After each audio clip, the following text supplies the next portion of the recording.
Le yoga que j'enseigne est un yoga traditionnel.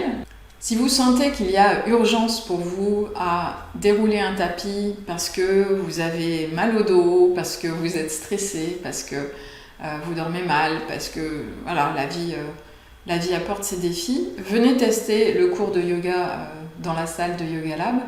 Vous découvrirez sans doute une pratique qui à la fois est très bonne pour le corps et à la fois très bonne pour votre énergie et pour votre mental.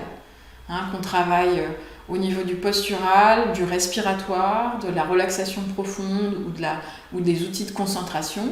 On développe vraiment des outils qui nous permettent d'aller en finesse dans des choses qui ne sont pas forcément accessibles dans la vie quotidienne. Et prendre une heure pour soi une fois par semaine, c'est vraiment un premier pas, me semble-t-il, vers quelque chose de merveilleux. Les élèves qui viennent dans ma salle le disent souvent, le rendez-vous du lundi ou le rendez-vous du mardi ou du mercredi sont vraiment des moments dans la semaine qu'ils attendent avec impatience parce que cette discipline apporte vraiment beaucoup de bien-être et au-delà de ce bien-être, elle apporte beaucoup d'équilibre.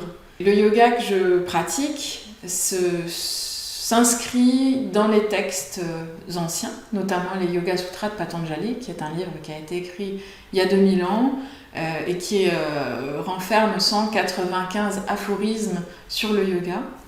Et dans ce texte, sur les 195 aphorismes, il y en a 2 qui parlent de posture.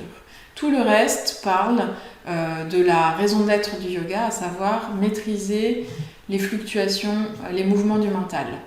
Donc le yoga que je propose est effectivement un yoga postural. On entre dans le corps, on développe sa sensibilité pour ressentir les choses telles qu'elles sont, pour observer, devenir un observateur.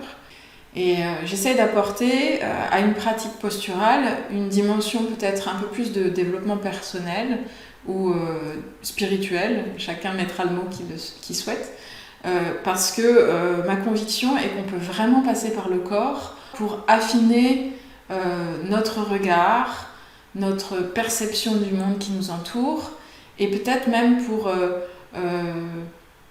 cultiver la beauté, cultiver la bonté,